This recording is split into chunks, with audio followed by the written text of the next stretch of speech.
Tu vas nous porter ton témoignage et vraiment pour qu'on puisse comprendre comment tu as appris à expérimenter la présence de Dieu, la fidélité de Dieu. Bonsoir mes auditeurs. Qu'à dire? Jésus. Amen. Avant de commencer, j'aimerais dire à une personne peut-être qui a déjà entendu parler de Jésus, mais vous savez, souvent ici en Martinique, lorsqu'on entend parler de Dieu, de Jésus, on pense souvent à la religion. D'après ce que nos parents nous ont enseigné, d'après ce que les professeurs ou quoi que ce soit. Et le problème, c'est que moi aussi, j'ai eu cette éducation depuis petit, cette éducation religieuse, entre guillemets. Et je croyais tous bien sûr, au paradis, en enfer, etc. Je savais qu'il fallait que je marche avec Dieu, qu'il fallait que je reste loin du péché, etc. Mais il y avait un seul problème, c'est que dans la religion, je ne trouvais rien qui m'épanouissait, en fait. Parce qu'en fait, le fait d'aller à l'église le dimanche, c'est on prie, etc. Mais le reste de la semaine, on vit rien de concret avec Dieu, en fait. Je trouvais plus de joie, peut-être de bonheur, même dans le péché, que dans la religion en elle-même. Parce que dans la religion, je trouvais pas Dieu, en fait, dans la religion. C'est bizarre parce que c'est vrai qu'on peut aller à l'église, dans une église religieuse. On dit que l'église, c'est la maison de Dieu. Mais le problème, c'est que on dit que Dieu, c'est le Père, oui. Mais quand tu vas dans la maison, le Père n'est même pas là, en fait. Tu pries, tu fais des faux semblants, notre Père qui est aux cieux, etc. Et tout ça, ça m'ennuyait, en fait. Je me disais, non, moi, je me vois pas rentrer dans une religion, pas du tout. Jusqu'à maintenant, hein. Et je me disais, non, je préfère profiter de ma vie, faire toutes les bêtises que je veux. Et puis, au moment de ma mort, juste avant de mourir, je me repens, je demande pardon à Dieu. Et j'ai grandi comme ça, en fait. Et le truc, c'est qu'en fait, je savais pas qu'on pouvait rentrer dans une maison en rencontrant le Père. C'est ça, en fait.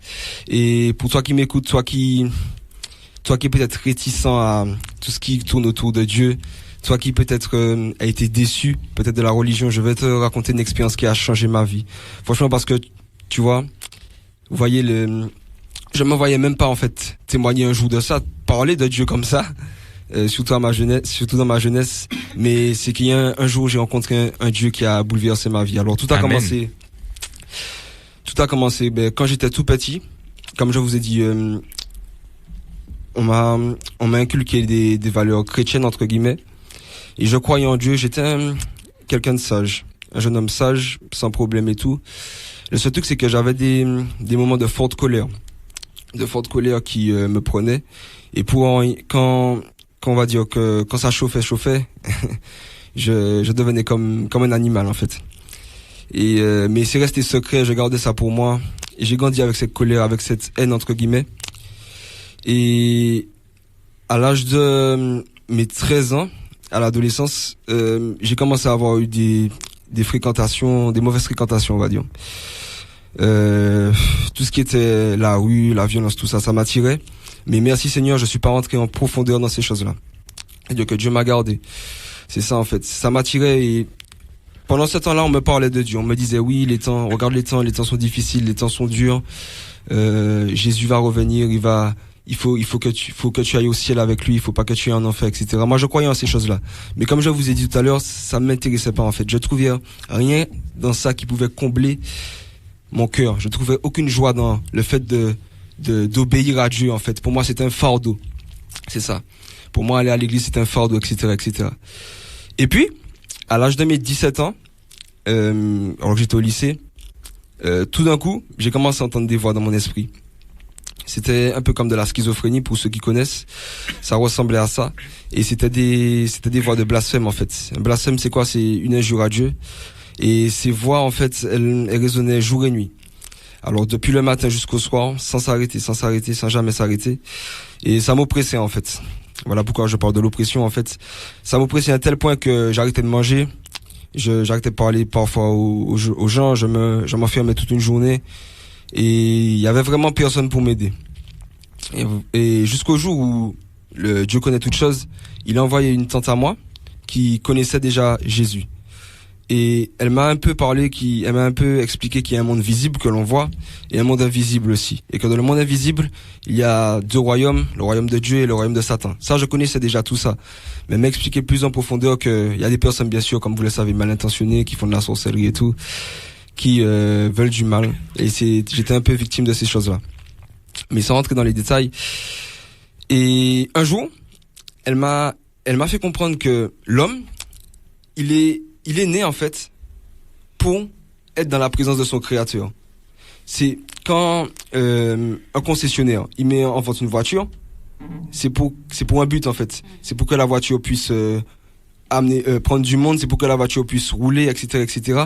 Et de la même manière, si Dieu t'a créé, toi qui m'écoutes, c'est pour un but, tu vois.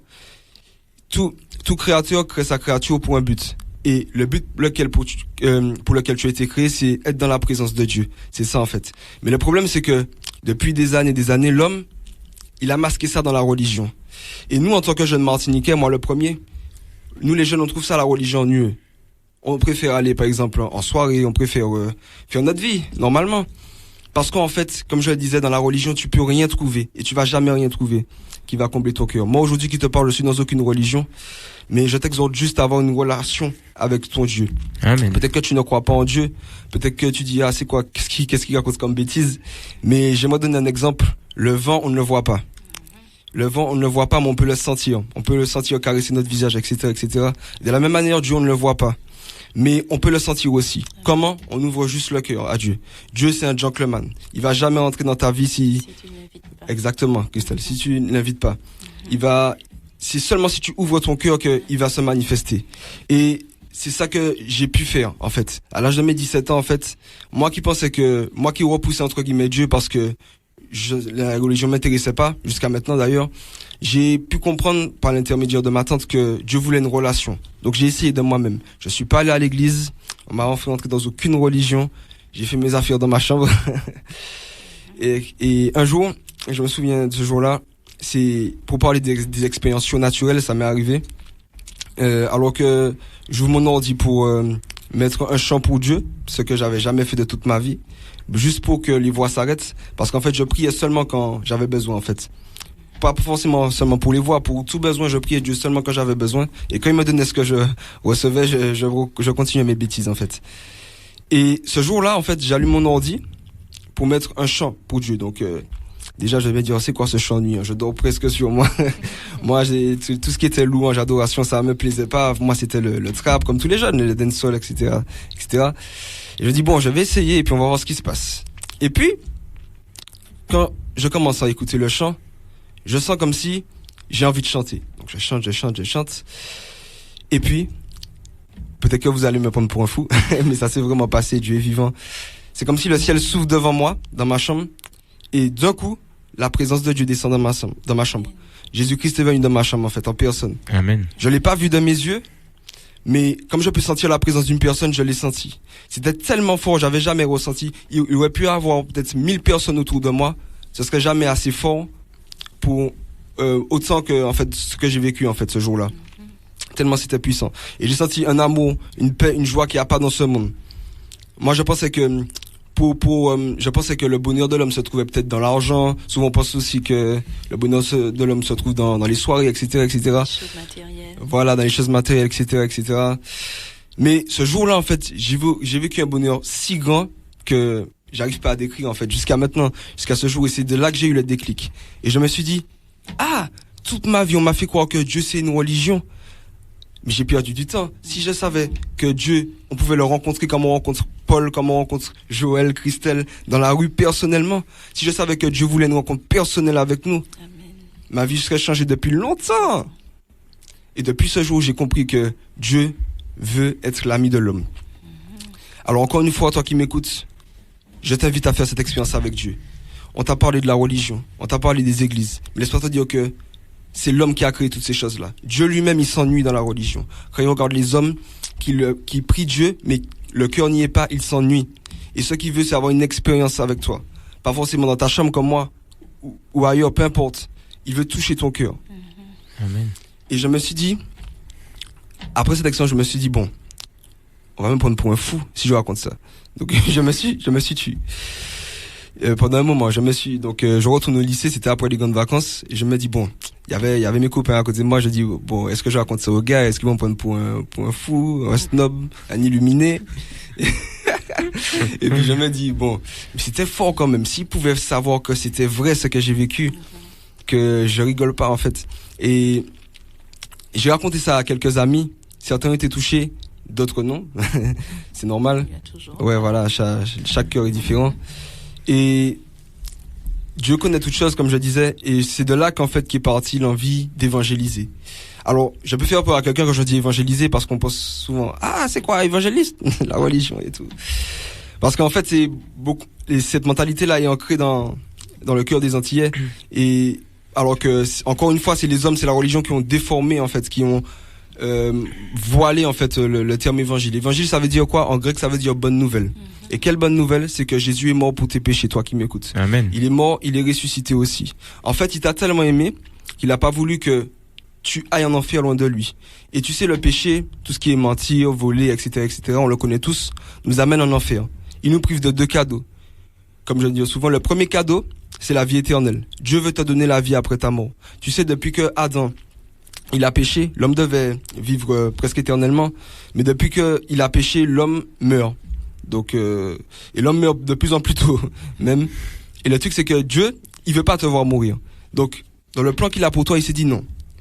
Moi, j'aime trop Christelle, moi, j'aime trop Joël, j'aime trop Melvin. Donc, ce que je vais faire, j'ai un plan spécial, j'ai un plan super génial. Je vais envoyer mon fils Jésus pour mourir, pour effacer leurs péchés. Parce que c'est lui seul qui peut effacer leurs péchés. Parce qu'il est innocent. Parce qu'il a jamais péché. Amen. Donc, Jésus est venu sur la terre. Et on pense souvent que c'est une fable. Encore, on nous a appris ça au caté, etc. Et souvent, ça nous ennuyait. Mais le message que je veux t'apporter ce soir, c'est un message différent de celui de la religion. C'est un message qui peut vraiment changer ta vie. Tu sais, moi, avant, j'avais honte de Dieu. J'avais honte de Dieu parce que à chaque fois que j'entendais parler de Dieu ou que on me forçait à entrer à prier ou même, je me disais non, je peux pas faire ça, j'ai trop d'estime. Parce que je connaissais pas Dieu, en fait, je l'avais pas rencontré.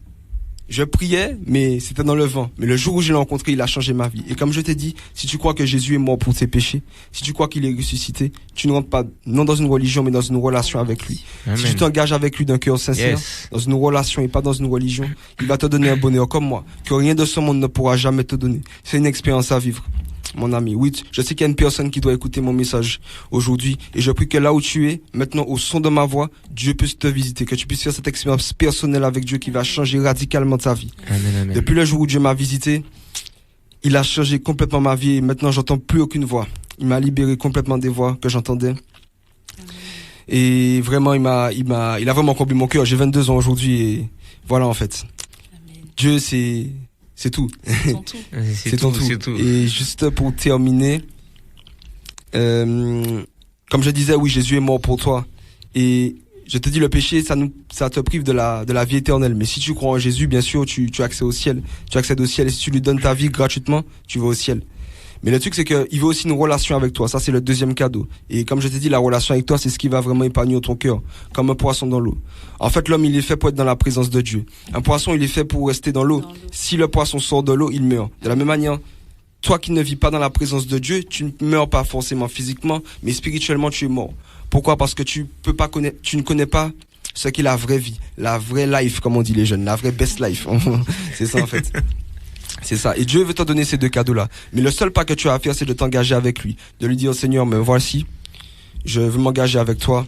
Je te donne ma vie. Amen. S'il y a une personne aujourd'hui qui veut donner sa vie à Jésus, qui veut expérimenter cette relation avec Dieu, qui veut être sauvé, eh ben, je t'invite à répéter cette petite prière avec moi de cœur sincère. Ce sera pas notre Père qui est aux cieux, ce sera pas quelque chose de religieux, quelque chose de comment dire, Une routine. Ouais, voilà. Merci, mon frère. Ce sera pas une routine, ce sera quelque chose vraiment du cœur qui peut changer vraiment ta vie. Alors, de cœur sincère, répète après moi juste ces paroles. Tu dis, Seigneur Jésus, je crois que tu es le Fils de Dieu qui est venu sur terre pour effacer mes péchés. Pardonne-moi pour tout ce que j'ai fait de mal. Amen. Seigneur, je reconnais que j'ai pris plaisir au péché parce que la religion, par exemple, ne me plaisait pas. Mais maintenant, je veux te connaître d'une manière personnelle. Comme on peut rencontrer quelqu'un dans la rue, au marché. Vraiment, Seigneur, visite-moi. Fais-moi avoir cette expérience personnelle qui va changer ma vie. Fais-moi avoir une relation avec toi. Pas une religion. Pas une secte même. Et change ma vie. Donne-moi le ticket pour le ciel. Et donne-moi ton Esprit Saint. Amen. Voilà, par ces simples prières, en fait, que tu peux faire, en fait, tu es sauvé gratuitement. Si tu fais cette prière de cœur sincère, Dieu te sauve. Et c'est dire que si tu meurs, tu vas direct au ciel. Je te donne un exemple, tu vois, c'est comme si Dieu te donne un ticket, en fait, en faisant cette prière. Et comme j'aime dire souvent, en fait, le problème, c'est que quand on te donne un ticket, par exemple un ticket de cinéma pour regarder Batman, une séance, le truc c'est que quand tu vas au cinéma, tu peux perdre le ticket en route. Et du coup, les gars te laissent pas rentrer. C'est pareil en soirée, tu vois. Si tu perds le ticket, on te laisse pas rentrer. De la même manière, Dieu te donne un ticket pour aller dans son ciel. Mais au cours de ta vie, tu peux le perdre. Et du coup, si tu le perds au jour de ta mort, tu pourras pas entrer au ciel. Donc, la seule clé, comme je l'ai redit encore, pour conserver le ticket que Dieu te donne, c'est dans la relation avec lui. Tous les jours, essaye d'apprendre à connaître Dieu. Dans la prière, etc., etc. Ne sais pas les prières religieuses qu'on t'a appris. Notre Père qui est tout ce. Tu vas t'ennuyer, tu vas dormir, tu vas vouloir faire autre chose. Mais vraiment, demande à Dieu de te permettre de le connaître vraiment profondément. Comme tu n'as jamais eu des expériences surnaturelles. En fait, j'ai réfléchi à ça, je me suis dit, c'est vrai, en fait, l'homme est un menteur.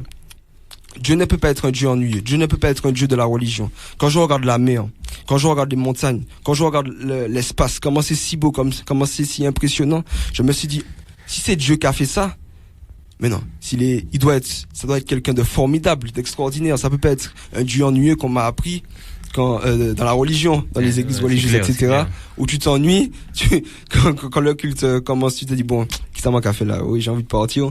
Tu vois, c'est ça, en fait. Et c'est vraiment cette expérience-là que tu dois avoir avec Dieu. Voilà, c'était un peu, voilà. Alors, comment tu as compris en fait cette mission de Dieu en tant qu'évangéliste? Parce que c'est vrai que, comme on a échangé avec Joël tout à l'heure, vous avez cette mission en fait dans le TCSP. Qui aurait pensé qu'on porte la parole dans le TCSP? Et en fait, en vous retrouvant dans le TCSP, ben voilà, qu'est-ce que vous dites? Alors, il y a dans Acte 5, verset 42, qui nous dit « Et chaque jour, dans le temple et dans les maisons, il ne cessait d'enseigner et d'annoncer la bonne nouvelle de Jésus-Christ. » Alors moi, j'ai envie de dire, et chaque semaine, dans les rues, même dans les TCSP, en toute occasion, Melvin, Joël, ne cesse d'annoncer la bonne nouvelle de Jésus-Christ avec d'autres bien-aimés. Oui. Donc en fait, comme je disais que quand j'ai rencontré Dieu, en fait, c'était tellement fort, c'était pour moi une révélation. C'est comme si j'avais trouvé la fontaine de Jouvence, en fait. Un grand trésor immense et que j'aurais aimé partager à tout le monde. C'est comme si j'avais trouvé 10 000 milliards d'euros et qui étaient gratuits, qui étaient pour l'humanité, pour moi et pour les autres. Et je me dis, bon, faut pas que je garde ça pour moi, faut que je partage à tout le monde. En fait, c'est ça, en fait. C'est depuis cette expérience. En fait, je suis pas venu à Dieu, comme je le redis encore, parce qu'on m'a dit de venir à Dieu. Je suis pas devenu enfant de Dieu parce qu'on m'a dit, oui, Melvin, faut entrer dans la religion, etc. Non. C'est parce que j'ai eu cette expérience-là. Et en fait, voilà. Et en évangélisant, en apportant la bonne nouvelle de Jésus dans les rues, dans le TCSP, c'est comme si je disais à la personne qui m'écoutait, quand je le fais, ben, tu sais, tu peux avoir cette expérience avec Dieu. Tu peux avoir ce trésor que moi aussi j'ai vécu. C'est gratuit pour toi aussi.